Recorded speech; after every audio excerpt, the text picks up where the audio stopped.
Bonsoir à toutes et à tous. Chers amis, chers collègues, au nom de l'Institut belge d'endobiogénie et de physiologie intégrative, j'inaugure la soirée. L'endobiogénie est une approche globale du vivant. Nous traitons le patient sans le fragmenter. L'homme est pris en charge dans sa globalité.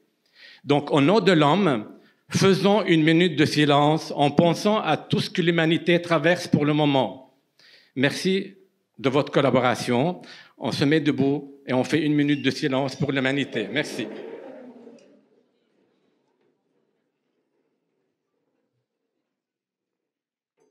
Je vous remercie pour votre collaboration. Ce sont aujourd'hui nos étudiants de la 3e promotion et de la 4e promotion qui nous réunissent tous ici ce soir. C'est leur soirée et c'est leur réussite, bien méritée d'ailleurs. 2 ans et demi de formation, ils se sont accrochés, ils ont douté, ils ont rebondi, et voilà mission accomplie. J'appelle ce que vous avez vécu un rite de passage, durant lequel il est tout à fait normal d'avoir peur, de douter, de rebondir après et continuer le chemin. Donc, ce que vous avez vécu et ce que vous avez traversé est tout à fait normal. D'accord? Vous n'êtes pas anormaux, hein? Donc, vous me disiez souvent, Charbel, je ne comprends plus rien. Je n'en peux plus. Je pars dans tous les sens. Ma tête va exploser. Mais croyez-moi que ce sont des bons signes que vous êtes sur la bonne voie. Nous sommes également en présence des étudiants de la 1e et de la 2e promotion qui sont venus féliciter leurs collègues. Merci également de votre présence. On va faire un peu d'histoire, hein. Mon discours va être très court. L'Institut belge a été créé en 2017. Victor Hugo a dit « Savoir, penser, rêver, tout est là ». Moi, je dis « Savoir, penser, rêver, transgresser, faire confiance et partager. » Le rêve, on l'avait. Le savoir, nous avons bossé fort et nous l'avons développé depuis le début de l'enseignement. L'étudiant a transgressé et l'aventure a commencé et elle sera sans fin. Faire confiance. Les membres de l'IBEPI, les formateurs au sein de l'Institut et vous, étudiants, vous avez répondu à l'appel, et ceci depuis 2017, et je vous remercie vraiment beaucoup. On ne peut pas oublier le laboratoire LIMS, représenté ici, un laboratoire d'analyse médicale qui nous a fait confiance depuis le début de l'aventure, en offrant ses locaux, vraiment, oui, bien mérité. Merci. Il ne faut pas oublier de m'applaudir aussi à la fin, hein, d'accord? Le laboratoire LIMS, laboratoire d'analyse médicale, nous a fait confiance et nous a soutenus depuis le début de cette belle aventure. LIMS a offert ses locaux sans demander, sans hésitation. Il a offert des conférences, il a offert des traiteurs, des très belles salles. Il nous a ouvert ses portes depuis toujours. Merci pour votre grande générosité.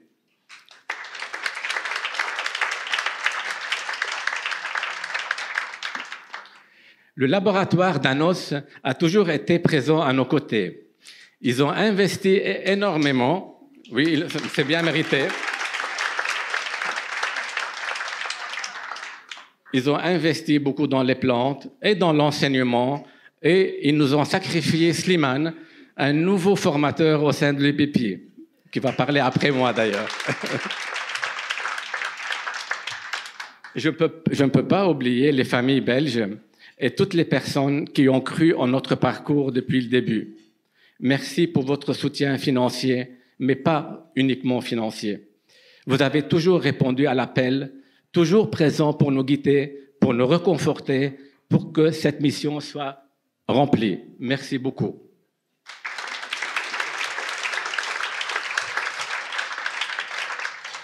Je ne peux pas oublier un avocat qui a cru en ce projet fou Et la folie continue avec des projets et il nous a soutenus depuis le début de l'aventure également. Merci beaucoup, cher Louis.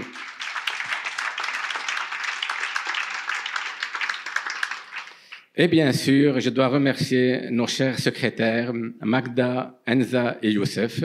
Je ne sais pas comment ils ont tenu le coup jusqu'à maintenant, parce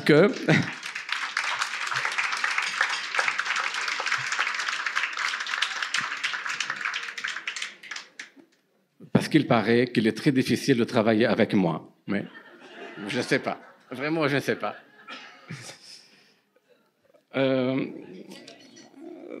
Déjà 7 ans de parcours, 7 années. Mais quel parcours inégalable.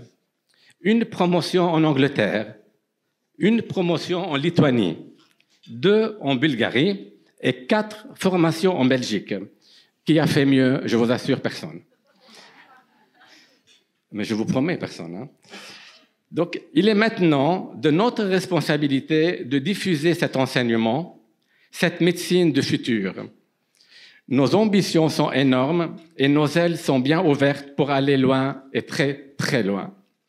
Nous sommes sur les réseaux sociaux. N'oubliez pas de nous suivre et surtout de liker. C'est très important, il paraît, de liker. Il paraît, je ne sais pas. Comme vous le savez, le chemin n'a pas été facile. Vraiment, croyez-moi. Vous m'aviez donné le courage de le poursuivre. Et voilà le résultat, vraiment, des magnifiques futurs endobiogénistes. Je parle de la promotion 1, 2, 3 et 4. Croyez-moi que pendant toute cette aventure, je n'ai jamais été le même d'année en année. Jamais. Mais j'ai toujours été moi-même. Vous comprenez la notion, d'accord? Je n'ai jamais été le même parce que je devais m'adapter à vous à chaque cours. Et vous étiez vraiment difficile. J'ai toujours été moi-même parce que j'ai toujours partagé toutes mes connaissances. Je n'ai jamais hésité à partager mes informations. D'accord? Aujourd'hui, je suis fier de vous, fier d'avoir accompli à travers les BEPI et en compagnie de Dr Vescovali, qui est déjà présente ici et qui attend son discours avec impatience, tout ce parcours depuis 2017. Et Dr Yatouji a joint notre aventure il y a 2 ans. C'est la vice-présidente de l'EBPI. Et nous avons Slimane, notre cher formateur.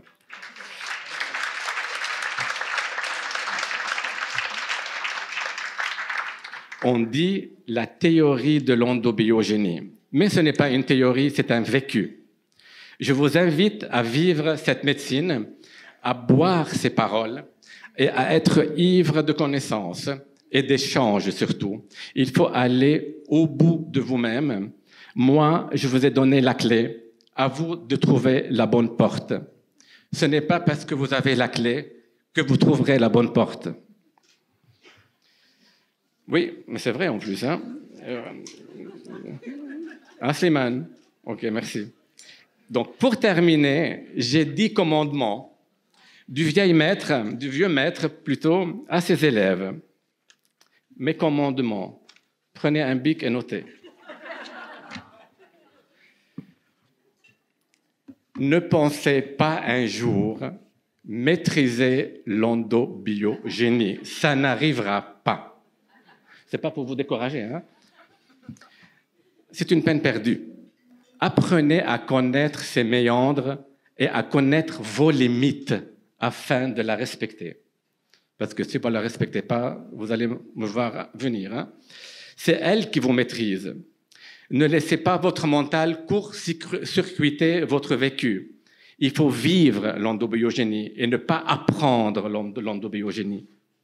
Ça, c'est le premier commandement. Hein? Il y a encore 9. Le deuxième, n'essayez pas de guérir vos patients. Vos patients ne guériront pas. Montrez au patient le chemin de sa guérison. Il guérira lui-même. Guérir, c'est réapproprier ses propres morceaux.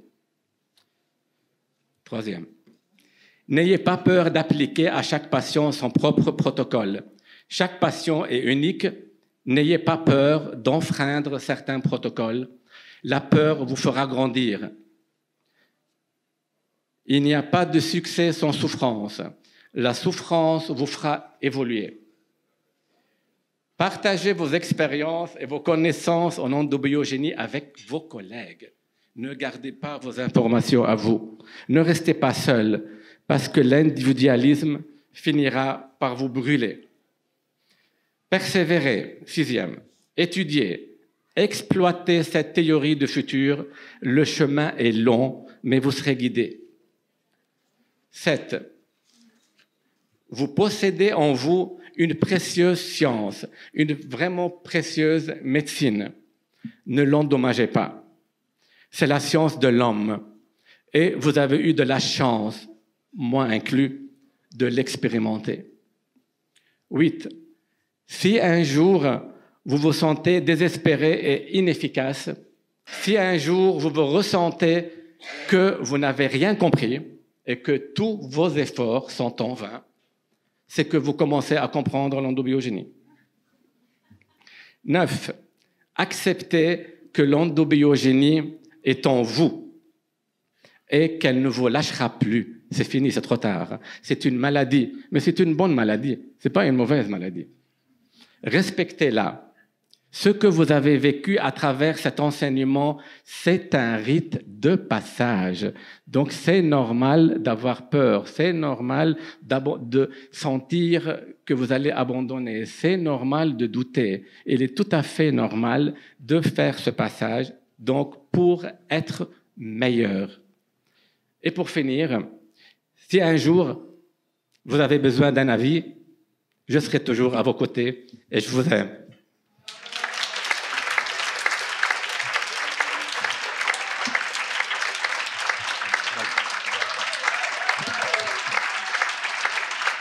Merci. Merci beaucoup. Merci.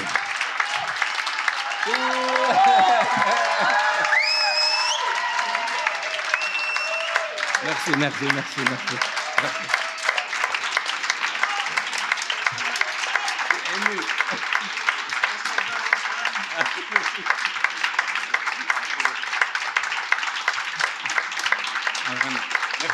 Merci, vous méritez aussi. Alors vous aussi.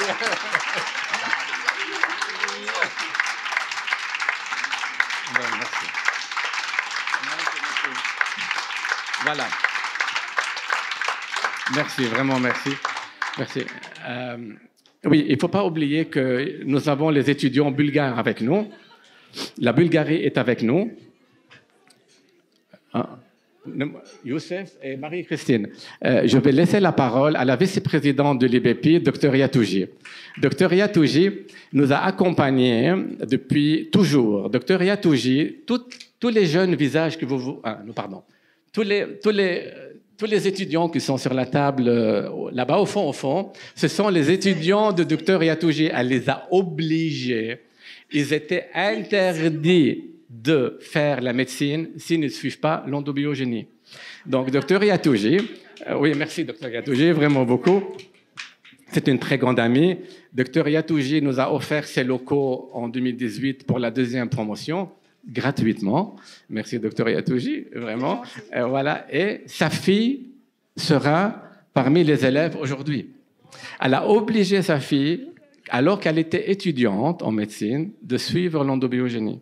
Dr Yatouji gère la plus grande maison médicale de Bruxelles. C'est la maison médicale de l'Ouest. Merci beaucoup, Samira. Et c'est à toi la parole. Merci beaucoup.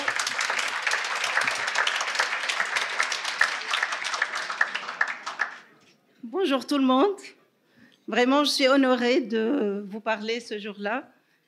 Cette soirée qui, pour honorer nos étudiants et nos étudiantes qui ont bien travaillé et qui se sont vraiment donnés à fond pour cette nouvelle médecine.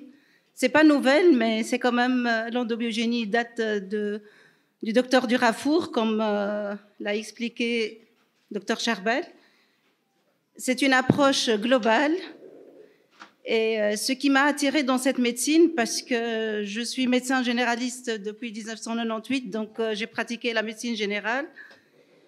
Je suis maître de stage et je forme des étudiants en médecine générale. C'est la médecine de première ligne.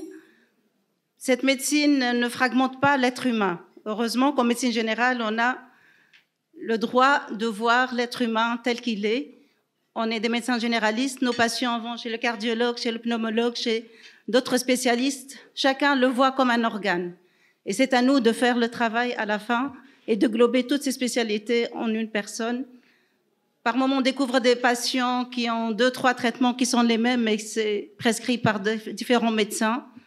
Donc, beaucoup d'erreurs, beaucoup de problèmes. Et la médecine générale qui s'est présentée, donc pour moi, c'était une porte pour cette globalité. J'ai connu Charbel suite à une maladie. Donc, j'avais une maladie qui, comme toute autre maladie, on me traite avec la cortisone. J'ai dit non, je ne prends pas ce médicament parce que je connais les effets secondaires. Et là, j'ai commencé à chercher qu'est-ce que je dois prendre comme médicament à la place de cette... c'est un bon traitement, mais pour le long terme, je savais que ça va me faire du mal. Donc, j'ai commencé à chercher. Et c'est comme ça que j'ai atterri en 2015 chez Charbel comme patiente. Il m'expliquait ce que j'avais, il m'expliquait des points. Regarde. Et moi, je lui dis, je veux rien regarder. Vous me traitez et puis je vais voir c'est quoi cette médecine. Donc, j'étais comme tous les médecins allopathes. On croyait beaucoup à cette médecine. On était vraiment trop dedans. On prescrivait la cortisone à tort et à travers. On prescrivait tout et on ne savait pas les dangers de ces traitements. Et depuis donc 2015, j'ai commencé à chercher et j'ai trouvé la voie de Charbel. En 2017, lorsqu'ils ont donc l'IBEPI s'est construite, on m'a invité pour suivre les cours de première. En 2017, j'ai commencé, j'ai rien compris. Il y avait des Français qui connaissaient déjà, ils étaient là avec leurs boucles et moi j'étais derrière, je comprenais rien. Je rentre après 3 jours de séminaire, un peu abattue, et je me suis dit, c'est quoi cette médecine? Comment la comprendre? Et c'est comme ça que je comprends les étudiants maintenant.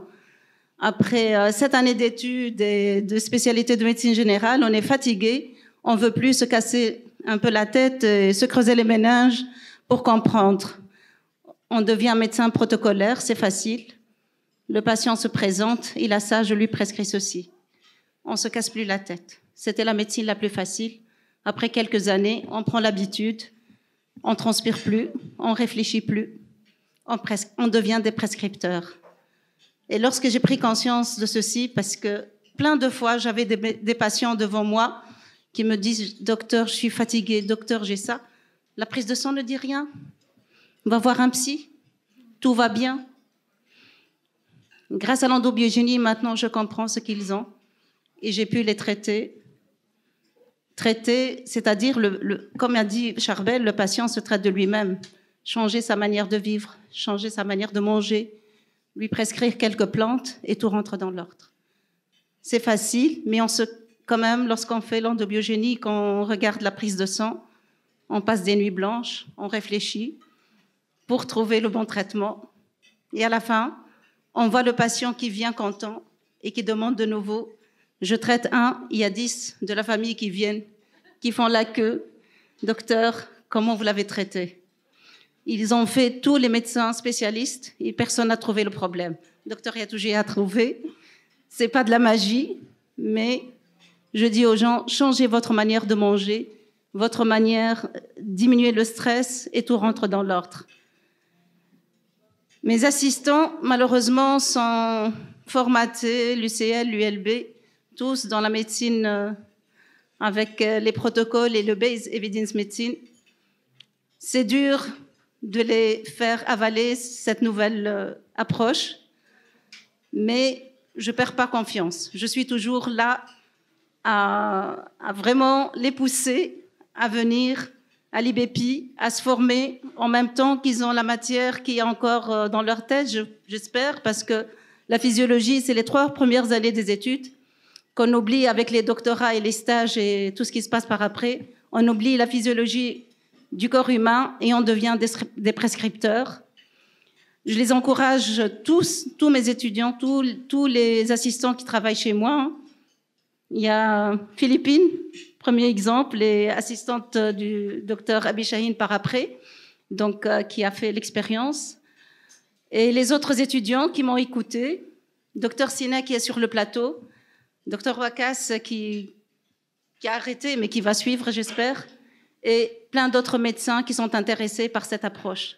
C'est une approche vraiment, je peux dire magique, parce que les gens, ils se disent, je me sens une autre personne, qu'est-ce que vous m'avez donné? C'est vrai, le traitement n'est pas toujours délicieux à prendre, c'est avec des difficultés, mais c'est vraiment efficace. Voilà, donc j'espère que les étudiants qui ont suivi 3e et 4e promotion continuent. C'est pas fini, le chemin est très long de l'endobiogénie. Chaque être est unique et étudier, ça va jamais s'arrêter. C'est de la médecine active et non passive. On n'est pas des prescripteurs, on n'ampute pas.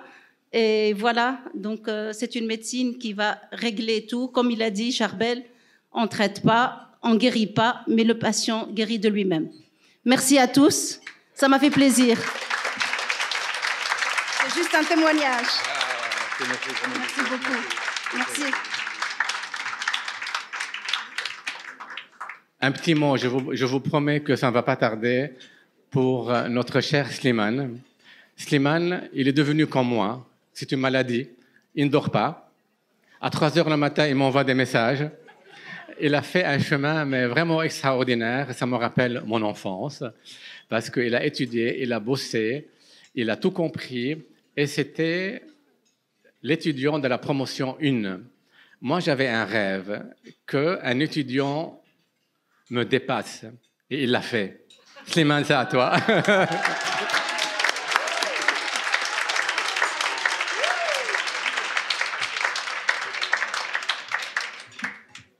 Bonsoir, bonsoir tout le monde.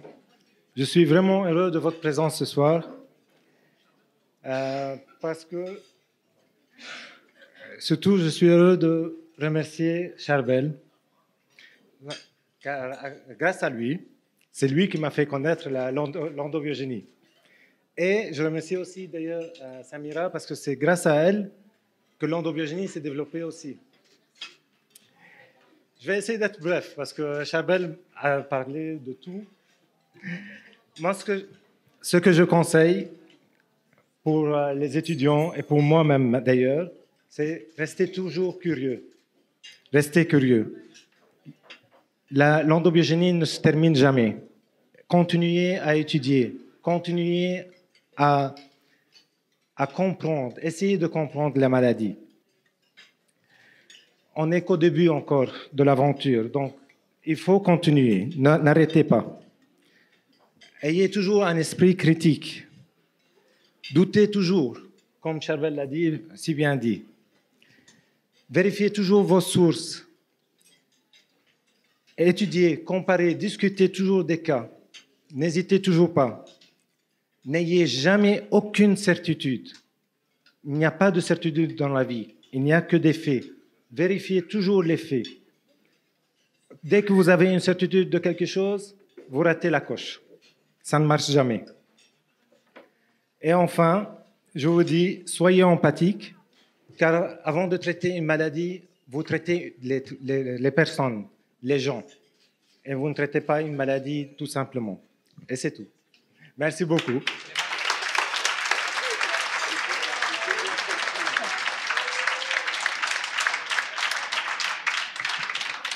Voilà, merci Slimane, merci vraiment. Slimane, il a résumé tout. Il a résumé tout. Et en fait, en 2017, vous pouvez manger, hein, vous pouvez manger, parce que sinon... En 2017, quand l'aventure a commencé, elle a commencé avec Dr Vescovalli, Dr Vescovalli est venu de Bretagne pour nous faire, je vous assure, 2 minutes de discours. Donc j'y tiens beaucoup, parce qu'elle a supporté mon sale caractère, elle a supporté mes sauts d'humeur, elle a supporté en fait des nuits d'études à 3-4 heures le matin. Je l'ai réveillée. Réveille-toi maintenant, il faut faire ça, il faut faire ça. Elle l'a fait. Noël, merci beaucoup. Merci Noël, viens. C'est une très grande amie, Noël.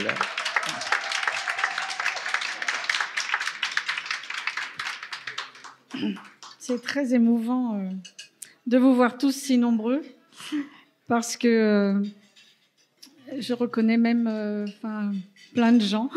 Moi, je ne vais pas citer tout le monde. Et si l'endobiogénie est une aventure humaine absolument unique et passionnante, concevoir, construire et voir naître l'école, ça a été quand même une aventure absolument immense. Alors, tout a commencé par une amitié. Charbel et moi sur les bancs de l'école française d'endobiogénie. Mais je vais d'abord faire un petit détour par une histoire personnelle de Charbel, parce que la grande histoire prend toujours naissance dans les petites histoires. Et Charbel m'a autorisé à raconter cet événement qui l'a amené à l'endobiogénie. Donc Charbel fait chaque année le pèlerinage au monastère de Saint-Charbel, au Liban, au nord de Beyrouth. Et une année, il n'est pas arrivé en haut. Il n'est pas arrivé en haut parce que son cœur l'a lâché. Il est assez vite retourné en Belgique. Il a vu des urgentistes, des cardiologues. Il a fallu l'opérer en urgence du cœur. Et l'opération s'est très très bien passée. Et il s'est retrouvé avec 5 médicaments chimiques à prendre chaque jour. Et il passait du lit au fauteuil, du fauteuil au lit, du lit au fauteuil, du fauteuil au lit. Je ne le connaissais pas à l'époque, mais il m'a raconté ça. Et personne ne peut imaginer Charbel allongé à ne rien faire. Et donc, il a cherché, il s'est dit, c'est pas possible, je vais pas passer ma vie comme ça. Il était jeune et tout ça. Et il a trouvé l'endobiogénie, en fait, sur Internet. Et il a étudié, il s'est soigné. Les médicaments chimiques, un à un, ont été arrêtés. Et chaque année, il revoit son cardiologue. Et puis l'IRM, l'échographie, tout ça, c'est tout à fait normal. Et le cardiologue lui dit, oh, vous renouvelez votre traitement vous-même. Hein. Et il lui dit, oui, bien sûr, il ne prend rien, il prend que des plantes.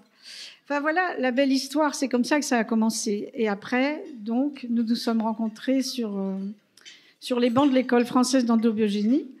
Et là, Charbel a été l'étudiant le plus questionnant du cours. Il posait sans arrêt des questions. Mais moi, je ne comprends pas ça, mais pourquoi ça?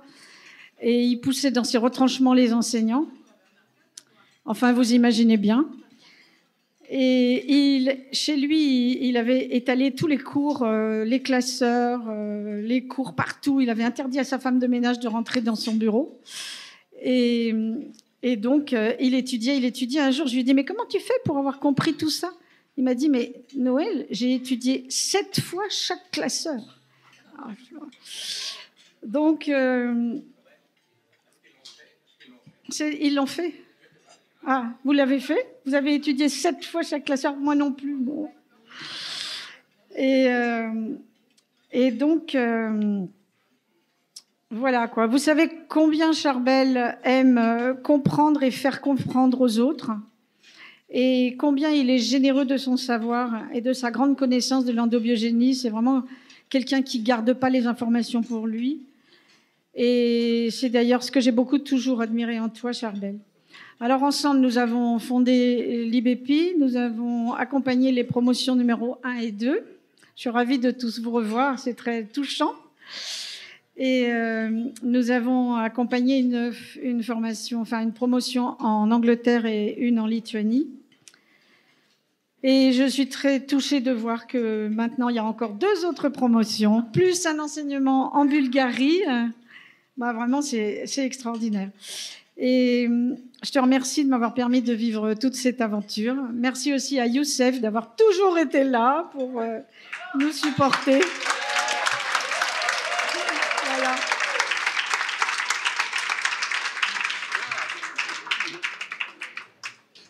Voilà. Maintenant, je vais vous laisser manger tranquillement. En endobiogénie, on dit il faut bien mâcher. Il ne faut pas avaler. D'accord?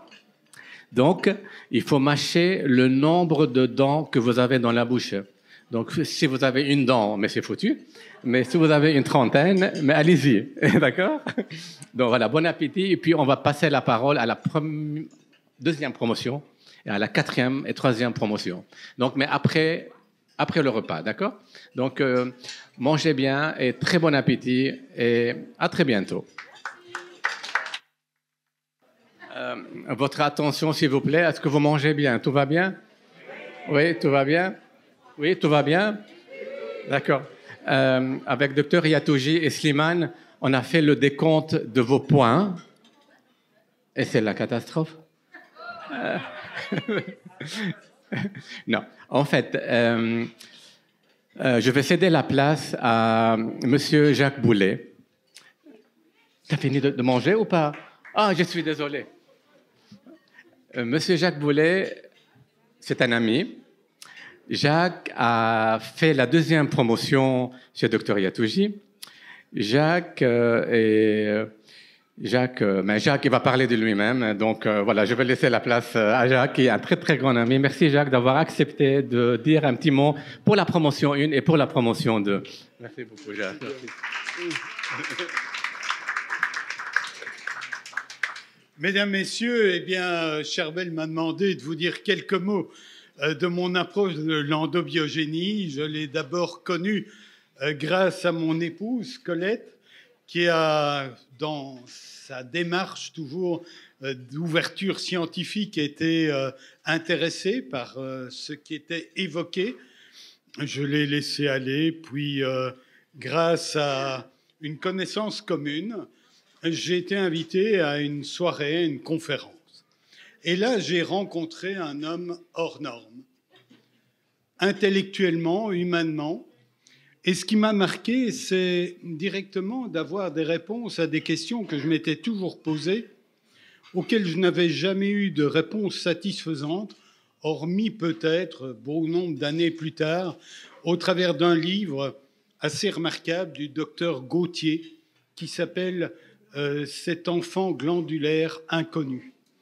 Et là, j'avais eu une amorce de quelque chose. Puis, à cette conférence, c'était la révélation de quelque chose de brillant, de clair, tellement brillant que j'ai eu envie d'expérimenter et d'aller voir le docteur Abishai. Et là, ce fut à la fois un contentement sur le plan de la santé, mais également de l'humanité et de la relation, puisque nous sommes devenus amis, à tel point que Charbel a eu la gentillesse de m'inviter à participer à la deuxième promo, alors que je ne suis pas médecin, dans le groupe des médecins. Alors, je vous dirais que la première chose que j'ai faite, me rendant compte du potentiel de la personne à qui j'avais affaire, je me dis le cours va être solide.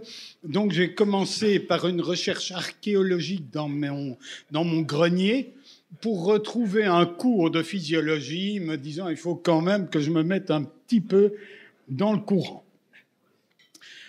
Le cours a commencé, tout le monde était là, et Charbel, brillant, remarquable, mais manifestement tellement à l'aise dans toute cette matière, nous distillant avec aisance quelque chose qui manipulait aisément, profitait de chaque question qui était posée ou d'idée qu'il avait pour faire une digression remarquable à laquelle nous nous accrochions, nous ramions, nous étions déjà en train de ramer pour suivre le cours.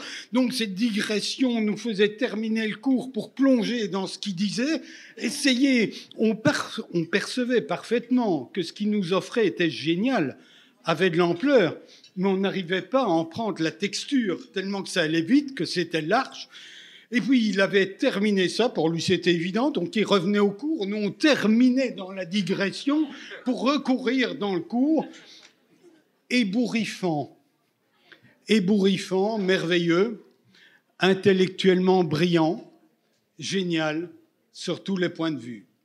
Mais ce qui m'a le plus touché dans l'endobiogénie, c'est que pour moi, c'est pas du tout une technique.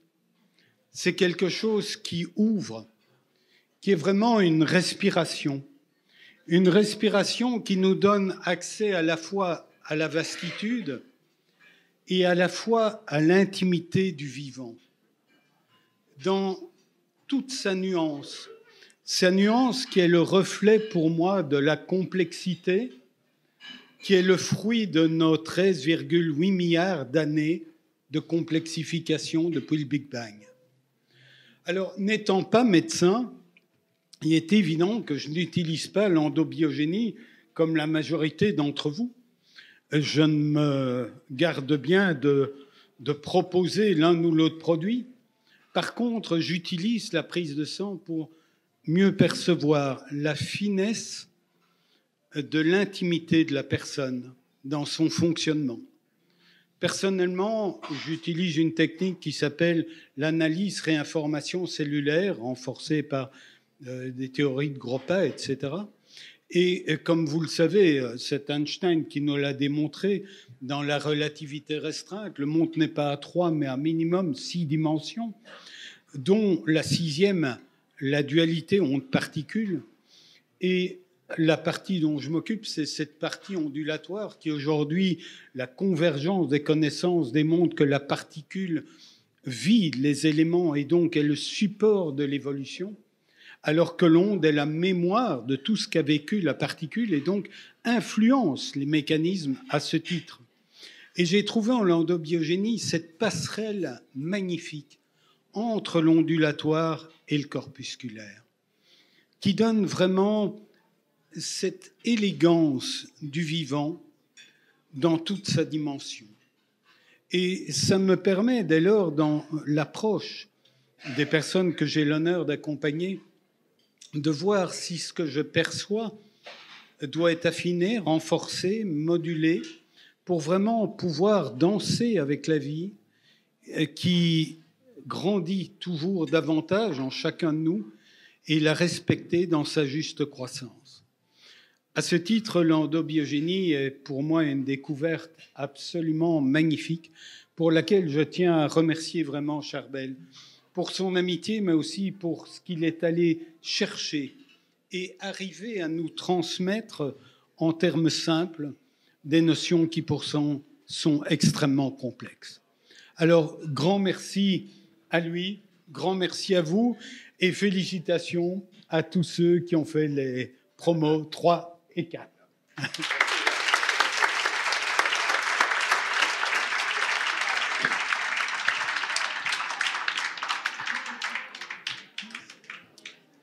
Ils ont eu tellement peur, ils ont douté, ils ont cru qu'ils ne recevront pas leur diplôme.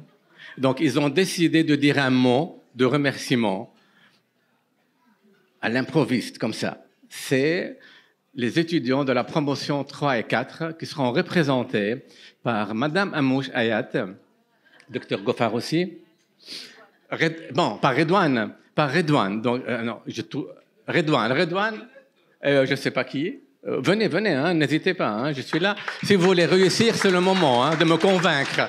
C'est le moment c'est le moment de convaincre. Donc, à ma gauche, il y a Hayat. Hayat, en libanais, c'est la vie, en arabe. Al-Hayat, donc c'est la vie. Elle, c'est toute la vie. C'est une fille qui doute, qui pleure, qui rit en plein cœur. Charbel, je ne comprends rien. Charbel, s'il te plaît, j'ai besoin de ton aide. Charbel. Mais elle a réussi brillamment son parcours comme tout le monde. Vous avez tous réussi et vraiment, je suis très, très, très fier de vous tous aujourd'hui. Voilà, comme ça, on ne dure pas le suspense. Et Redouane, moi, je les appelle les oiseaux amoureux. Ils sont toujours ensemble, mais ils ne sont pas ensemble, hein, d'accord? Alors, les amoureux... Non, pas Bernadette. Hein? Elle ne fait pas partie du club. Hein? Mais Bernadette, vraiment, on va parler de chacun quand ils vont recevoir leur diplôme, mais chacun a un parcours assez particulier. Vraiment, chacun a une histoire et chacun a une particularité parce que nous sommes tous différents de toute façon. Voilà. Et donc, Bernadette, docteur Gofar, pardon, excusez-moi. Docteur Gofar a rejoint la 4e? Je ne sais pas quelle promotion parce que je suis complètement paumé aujourd'hui. Elle a rejoint une des promotions en cours, mais un peu tard, au 4e cours. Moi, j'ai dit non, c'est impossible. Personne ne rejoindra le cours parce que c'est impossible de le comprendre. Mais malheureusement pour moi, elle l'a compris. Et la voilà ici aujourd'hui. La voilà aujourd'hui. Elle va... Donc, vraiment, vraiment, en fait, je suis vraiment très fier de tous ceux qui vont avoir leur diplôme. Et je vais laisser la parole, voilà. C'est Redouane qui va parler? Oui, malheureusement. À ta place, pourquoi? Voilà, je cède la place à nos étudiants et futurs endobiogénistes qui vont me remplacer très bientôt.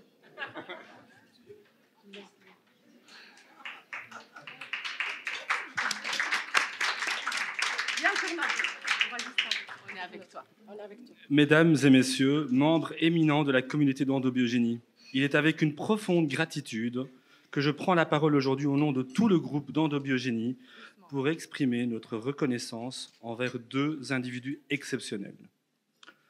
Tout d'abord, nous souhaitons adresser nos plus sincères remerciements au docteur Abi Chahine, dont la guidance éclairée a été le phare de nos 3 dernières années.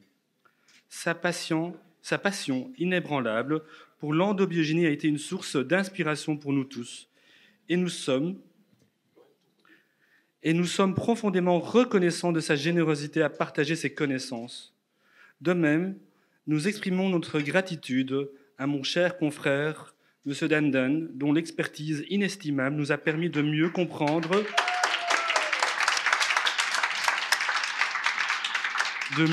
les indications des plantes dans le contexte de l'endobiogénie. Grâce à lui, nous sommes maintenant capables de distinguer un pissenlit d'un chardon sans nous piquer les doigts, un exploit en soi.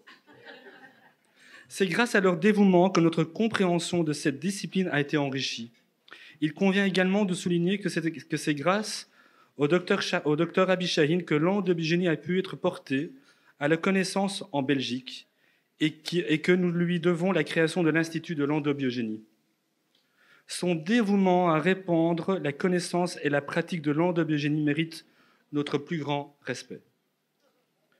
Enfin, nous tenons également à remercier sincèrement le docteur Abi Chahine et Sleiman pour avoir consacré de nombreux week-ends à nous guider dans l'exploration de cette discipline magnifique. Leur engagement et leur générosité sont inestimables. En terminant, nous souhaitons également exprimer notre gratitude envers nos collègues de cours dont le soutien et la camaraderie ont enrichi notre parcours dans l'étude de l'endobiogénie. Ensemble, nous avons formé une communauté d'apprentissage véritablement exceptionnelle. Maintenant, j'aimerais bien qu'on se lève tous pour vraiment les applaudir chaleureusement. Merci.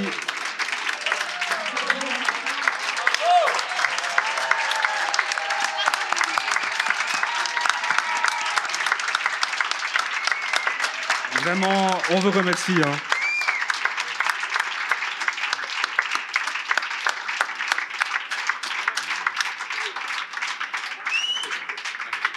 Vraiment. Je suis tellement fier que je suis ému. Donc, je vais céder la place à une personne qui a une personnalité exceptionnelle, comme nous tous ici, mais elle encore plus. Elle s'appelle Chila. Un jour, en 2015, je travaillais à Liège, dans mon bureau tranquillement, en 2014 plutôt. Je reçois un message sur mon téléphone. Je m'appelle Chila, je veux que tu fasses une conférence chez moi. Et elle me dit la date et l'heure. Bien. C'est qui cette personne? C'est qui cet inconnu? Je vais organiser tout pour toi, ne t'inquiète pas. Je vais tout faire et on va parler avant, je vais te préparer pour la conférence. Je n'ai pas eu le temps, elle n'a pas eu le temps, mais je suis arrivé à la conférence quand même. C'était chez elle. Sheila est une psychanalyste jungienne, elle insiste, jungienne, d'accord? C'est une très grande clinicienne d'art-thérapie qui m'a baptisé pour devenir son frère l'année passée. Elle a obligé, pas obligé, mais j'étais très fier. J'avais j'ai l'honneur de vous présenter une très grande sœur qui s'appelle Sheila, qui va nous raconter un conte. Sheila connaît tous les contes du monde. Je vous assure que ce n'est pas une blague. Tout ce que vous lui demandez, elle le sait. Donc, elle connaît des contes indiens, des contes hongrois, elle est hongroise, ne faites pas attention à son accent ni à la conjugaison. Ça, c'est peine perdue, d'accord? Mais donnez votre oreille, fermez vos yeux et écoutez le sens de ce qu'elle va nous raconter. Parce que le conte sera adressé à vous et vous devez répondre à la question. D'accord? Élèves de 3e et 4e promotion. Merci beaucoup. Merci.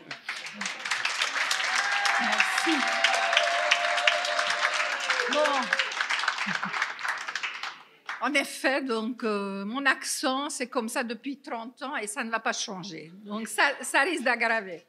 Alors, en fait, on discutait quel conte je vais raconter. Parce que je voulais raconter une conte qui a un sens pour l'endobiogénie, qui peut éclairer quelque chose à la fois avec le cœur jungien et à la fois le sens de votre travail, votre futur travail. Et en fait, finalement, j'ai opté pour une conte qui vient de Asie, qui est chinois, mais c'est rien grave. Et alors, en fait, ce qui est important avant d'entendre peut-être l'histoire, c'est que quand vous fréquentez des psychanalystes jungiennes, ils vont dire il faut combattre l'ombre, il faut absolument dépasser, il faut faire plein de trucs pour juste éviter l'ombre. Et cette histoire, il va raconter que la façon de dépasser l'ombre, c'est inclure et lui donner un sens. Donc, c'est exactement ça mon propos de cette histoire. Donc, c'est une histoire qui se passe jadis. Vous voyez, jadis, c'est quand l'homme parlait encore les langages des oiseaux. Oiseaux, voilà. Quand les gens parlaient encore avec ce qui est en haut, ce qui est en bas et même tous les objets parlaient. Je pouvais discuter avec cet objet, l'objet me répondait. Et en fait, il s'agit d'une vieille femme. C'est une vieille femme qui habite à fin fond de la campagne, quelque part. Et c'est une femme qui vit tout seule depuis très longtemps. Et là où elle habite, évidemment, il n'y a pas de l'eau, il n'y a pas d'électricité. Enfin, il n'y a rien, il n'y a pas de journal télévision, il n'y a rien. Mais donc, tous les jours, quand il va aller pour pouvoir boire et manger et faire quelque chose, elle devait aller chercher l'eau à la puits. Donc, elle prend son petit bâton, là, comme ça, vous savez, et elle met ses 2 pots sur le côté, et elle va aller dans la ruisseau, dans la source pour prendre l'eau. Et alors, à cette époque, comme je vous avais dit, les objets parlaient. Et en fait, il se fait qu'une des pots était fêlée. Vous voyez, Mathieu fêlé comme ça, gentiment. Et alors, cette peau fêlée disait un jour à la vieille, mais enfin, mais arrête, ne me porte pas, jette-moi, ça ne sert à rien, regarde, tu portes, tu me remplis, et en revenant, je perds la moitié de l'eau que tu avais péniblement cueillie. Je ne suis bon à rien, je suis mauvais, je te fais mal, ça ne sert à rien, jette-moi. Et à ce moment, la vieille femme répondit à la peau. « Tu sais, peau, je savais depuis toujours que tu étais une peau fêlée. Et c'est pour cela, et c'est que pour cela, que j'ai semé toutes les fleurs à la chemin de droite, pour que le lot que tu perdes, il arrose les fleurs, il arrose les semences. Et c'est grâce à toi que tous les jours, on a des fleurs dans notre vase sur la table. » C'est la fin de l'histoire.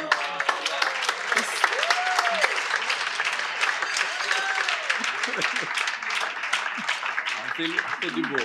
Maintenant, tu devrais parler un petit peu qu'est-ce que c'est une peau fêlée.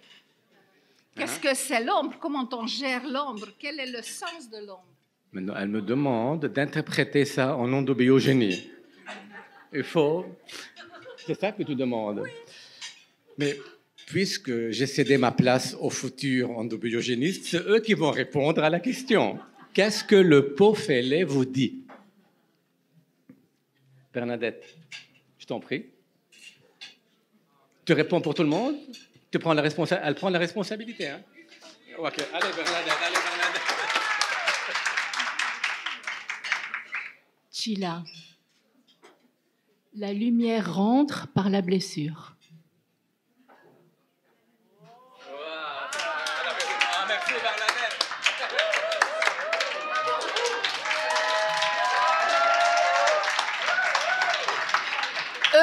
est fêlé parce qu'il laisse passer la lumière.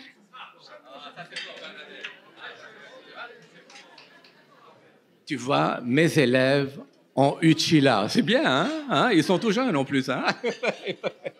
Non. Pour moi, si tu me demandes, je n'aurais jamais dit ça, moi, Bernadette. Moi, cette histoire me rappelle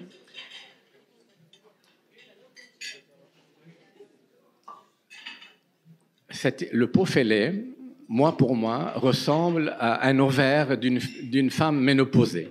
Voilà. Ben, j'ai le droit, hein? C'est une question pour moi. Donc, à 50 ans, la ménopause arrive. Mais elle doit arriver, la ménopause. La ménopause sauve la femme de la perte d'énergie. Une femme, dans sa vie, elle a 400 cycles menstruels. C'est énorme. C'est énorme. Le pot fêlé, donc l'ovaire, il doit à un moment donné dire « Stop, je n'en peux plus. J'arrête, je me mets au repos. » Et les gynécologues, ils adorent enlever les ovaires à 50 ans parce qu'ils ne servent plus à rien. Donc, femmes ménopausées ou préménopausées, n'enlevez pas vos ovaires pour faire plaisir à votre gynécologue, parce que vos ovaires serviront toujours pour sécréter les hormones dont vous avez besoin. Ça, vous le savez très bien, on est bien d'accord. Et désolé, je veux dire quelque chose qui est vraiment vrai, et je pose une question et je vous laisse dans vos mains. Pourquoi on enlève les ovaires à une femme qui a 50 ans et on n'enlève pas les testicules à un homme qui a 50 ans? Je vous laisse ça.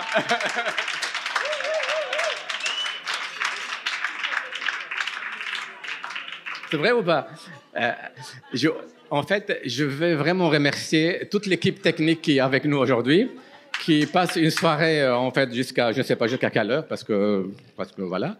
Et je n'ai pas oublié, mais j'ai laissé ça un peu de suspense, pour la société Promenti. C'est une société gérée par un Libanais qui fait tout ça pour nous.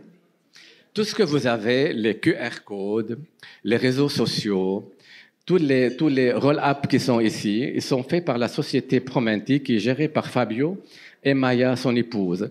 Donc, si aujourd'hui et demain, on va être très connus, on va mettre les cours d'endobiogénie, les cours de base sur les réseaux sociaux, sur notre site Internet, toutes les petites vidéos que vous allez suivre, c'est grâce à la société Promenti et à la générosité de toutes les familles belges qui nous ont soutenus. Voilà, merci beaucoup.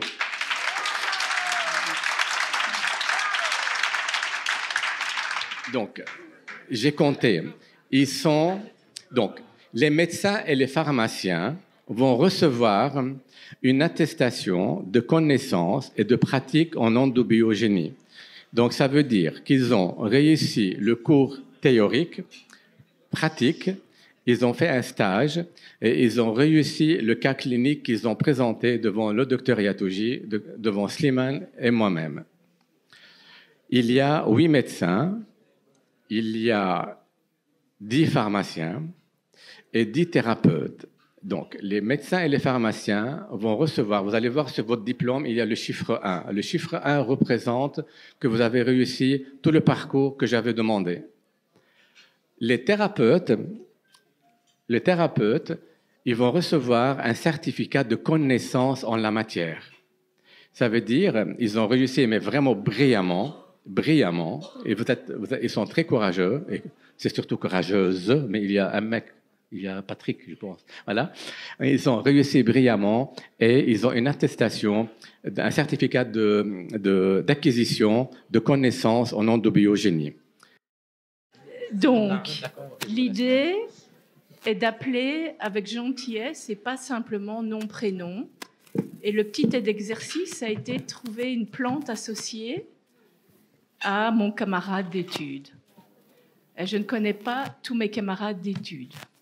Donc, il y a des petites inégalités et j'ai suivi parfois des choses différentes.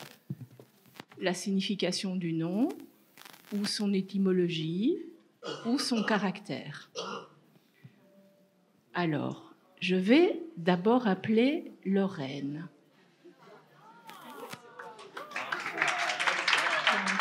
Lorraine, ton nom inclut la couronne de laurier.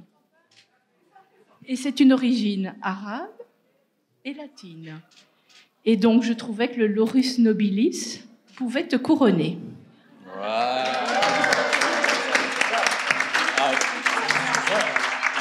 Véronique, ton nom signifie qui apporte la victoire. Apollon portait une tiare de ses fleurs quand il rendait ses oracles, mais également pour affirmer et rappeler son statut d'immortel. Devines-tu? Et l'Ichrysium, qui est le symbole d'une victoire sur la violence. Evelyne, tu as choisi une certaine plante que je ne nommerai pas de manière directe, mais j'ai découvert qu'elle pouvait s'appeler l'arme d'Héra ou l'arme d'Isis, sang d'Hermès, herbe d'Héraclès, plante de Déméter et de Perséphone, veine de Vénus, canne de Zeus, herbe aux sorciers, herbe aux sorcières, herbe aux enchantements, herbe de tous les maux, guérit tout, tête de Saint-Jean, herbe de foie, colombère, menthe de chat. Vous avez trouvé ce que c'était? La verveine.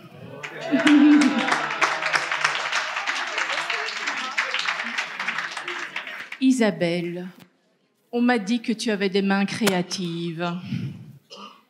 Et dans ton étymologie, Isabelle, c'est Dieu protège ma maison. Et j'ai trouvé que le Cinnamomum camphora allait bien.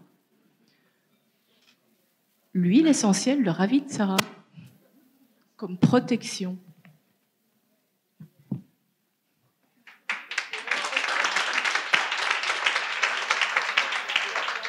Caroline, un petit moment de grâce avec toi. Je ne te connais pas. Je ne savais pas. Alors j'ai été voir aux sources. Caroline, Karl, a à voir avec le yang. Et puis tu es venue.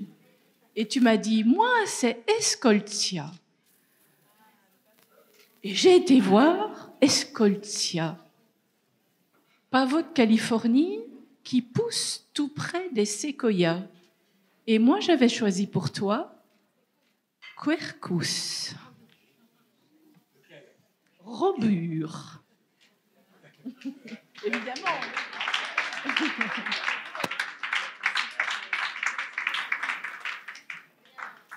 Ingrid. Extrêmement subtil. Tu as choisi d'allier le parfum et la guérison. Une huile essentielle au cœur des cœurs. La fleur d'oranger amère, mes amis, le néroli.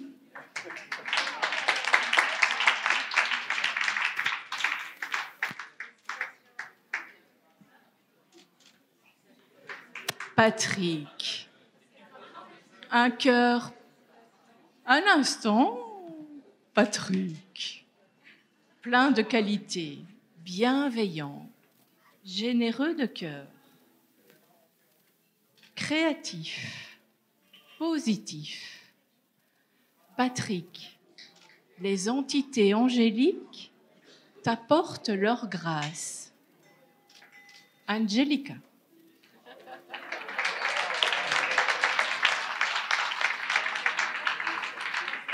Laurence.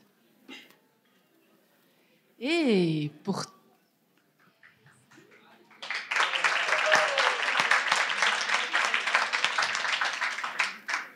Tu l'as senti aussi, cette plante Je transmets parce que c'était très joli ce que tu as écrit. Ces enseignements t'ont conduite vers tes racines, vers les racines du Grand Nord. Laponie, Mongolie, Inuit. Avec elles, tu te sens protégé de l'ombre et inspiré par la lumière. Toi aussi, les entités angéliques se sont posées sur toi. Angelica. Mes amis les pharmaciens maintenant. Ayat, Ayat. Il me fallait une plante ardente. Il me fallait une plante luxuriante pour toi. Il me fallait une plante qui marque sa présence. Paeonia suffructicosa, la pivoine rouge. La pivoine rouge.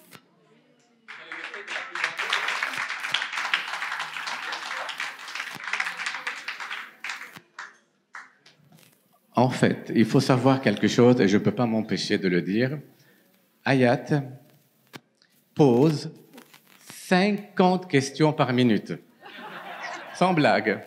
50 questions par minute, mais 10 minutes après, elle trouve les réponses. Mais c'est magnifique, Ayat. Vraiment, je te félicite parce que tu as fait un très bon travail. Rena, un prénom qui marque la renaissance. Et j'ai trouvé une plante, une fleur du désert que l'on voit renaître. Salaginella lepidophylla, la rose de Jéricho. Ezra, quelle plante va honorer ce qui émane de toi? Pour moi, la puissance de la douceur, la tendresse, le calme et une sérénité enracinée dans la connaissance. Lavandula pour toi.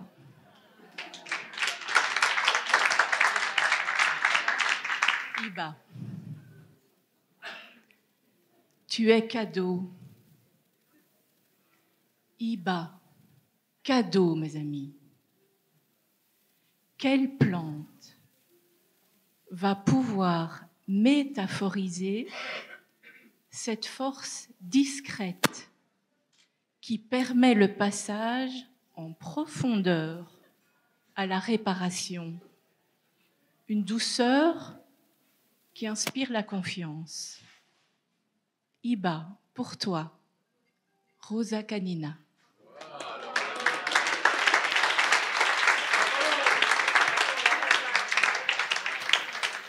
Redouane, tes qualités puissantes, amitié sincère, ardeur au travail, le conciliateur, le pacificateur. Mais attention, on peut en prendre un peu, mais exagéré est dangereux.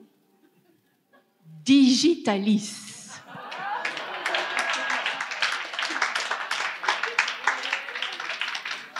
Amana. Là aussi, c'est un prénom extraordinaire qui est aimé. Alors j'ai une petite histoire pour toi. Selon la légende, le coyote mythique s'amusait à lancer ses yeux dans l'air et à les rattraper, jusqu'à ce qu'un aigle les attrape. Incapable de voir, Coyote a créé des yeux à partir de boutons d'or. Cette fleur est comme un petit camélia qui est un symbole de l'amour. Le ranunculus.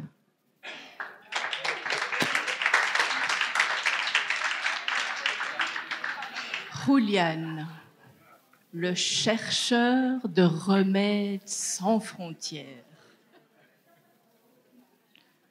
Attention. Qui a de l'orthosiphon dans son jardin n'a pas besoin de médecin. C'est une plante connue en Asie, en médecine ayurvédique et chinoise depuis des millénaires. L'orthosiphon stamineus ou la moustache de chat.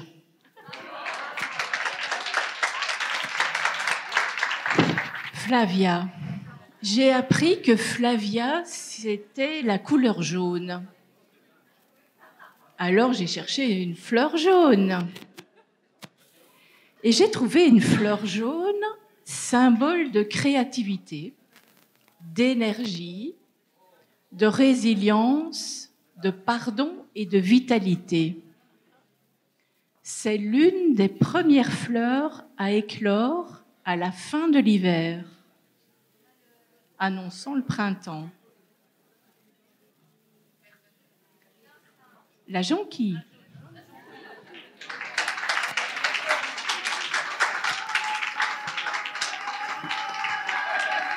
Mabrouka. Toi aussi, tu as un prénom sublime. Félicité. Et elle a un petit goût d'universel. Donc la fleur que j'ai choisie est celle du dieu soleil Apollon. Elle symbolise la paix, le dévouement et la beauté, mais également le pouvoir et la fierté. Dans les églises, c'est pour ça que je parle d'universalité, on retrouve cette fleur souvent avec la signification d'espoir, de bonheur et d'amour, de félicité. La jacinthe. Mes amis, les médecins. Alors, Shaima n'est pas là ce soir, mais vous lui transmettrez ceci. Shaima, quand je pense à elle, je pense à une affection joyeuse et juvénile. Et j'ai pensé à l'œillet rouge pour elle.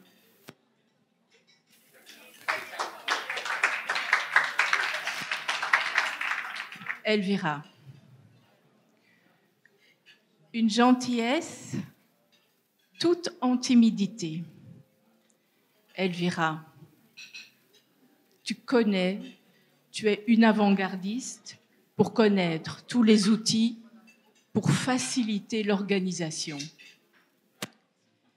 J'ai pensé à une petite fleur. Aussi, les toutes premières fleurs du printemps, qui nous tracent des petites étoiles de couleur dans le silence blanc de l'hiver. Une floraison délicate, blanche, violette ou jaune. Le crocus. Insaf, c'est la fille de Madame Yatouji, du docteur Yatouji. Si vous voulez pour la photo, il faut y aller. Insaf est étudiante en médecine.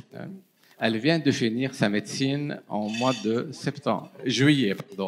Et donc, elle était obligée, depuis 2 ans, de suivre le cours de l'endobiogénie. Depuis ? Oui. Elle m'a croisé. Et elle l'a fait. Félicitations, Insaf. Ah, oui. Ah, ok. Moi, je me suis dit, oui. Insaf,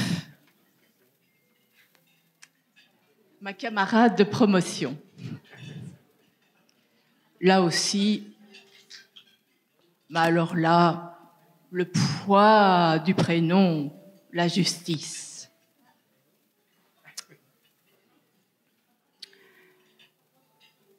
Il y a une hormone qui est la reine-mère, me dit Charbel.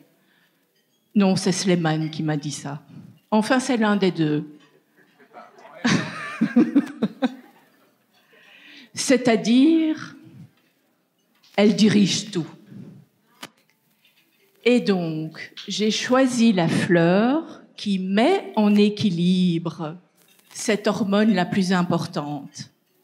Fabiana. Philippine a fini ses études de médecine et elle est passée comme assistante chez Dr Yatouji. Puis une fois, Dr Yatouji me téléphone. Charbel, j'ai une jeune médecin qui est vraiment très prometteuse. Elle ne vaut aucun maître de stage que toi. Est-ce que tu peux l'accepter? J'ai dit, mais moi, je ne suis pas un maître de stage. Moi, je ne suis pas un médecin généraliste. Mais j'ai fait une exception, je vous assure. J'ai tout fait pour être nommé maître de stage dans toutes les universités de Belgique pour notre chère Philippine, qui a fait un parcours vraiment exceptionnel et je ne le regrette pas. Voilà, merci Philippine.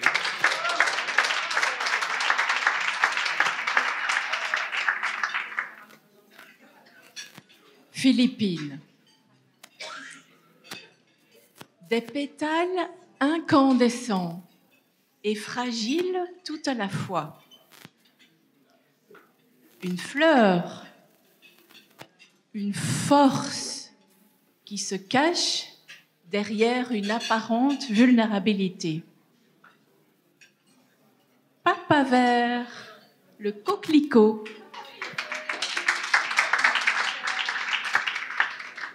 Donc Bernadette Goffard, qui est une des plus grandes médecins que je connais. Donc tu es un arbre qui, de par sa circonférence, invite les gens à se relier les uns aux autres. De la même manière, grâce à ton énergie et à ton enthousiasme, tu nous as incités à nous réunir, à réfléchir ensemble pour toujours donner le meilleur de nous-mêmes. Ainsi, c'est avec une profonde admiration que nous te remettons aujourd'hui ton diplôme d'endobiogénie et tu représentes pour nous le séquoia.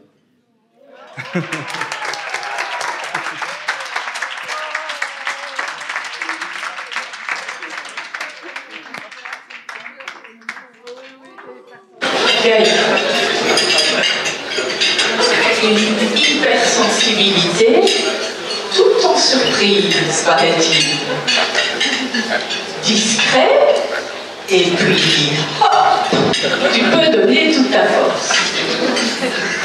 Cratérius. Marque entre deux mondes.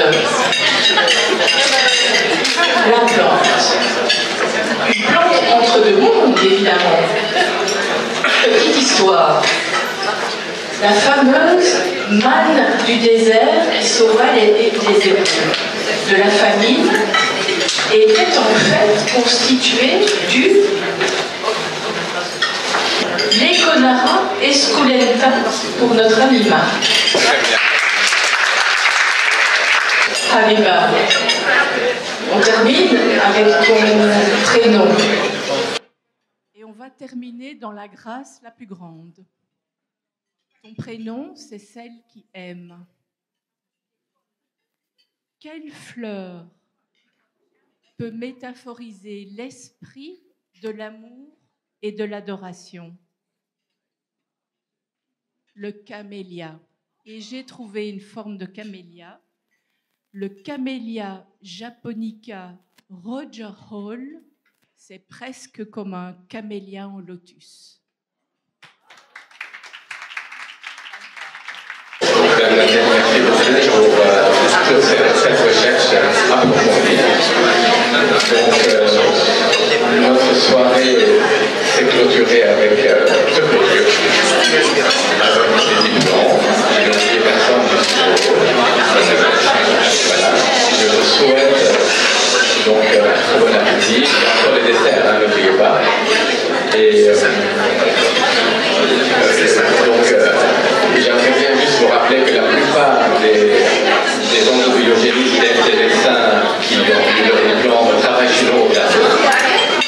Donc, il faut vraiment les encourager, envoyer des patients à eux, diriger les patients à Bruxelles vers le plateau, vers le docteur Orbanet qui travaille chez nous, le docteur de Marquin, le docteur Robard et le docteur Ronde Chantal. Il y a aussi le docteur Sina, donc on a plusieurs médecins. Et Youssef peut diriger. Et la docteur Valentine et Catherine, allô, docteur Valentine, oh Catherine, voilà.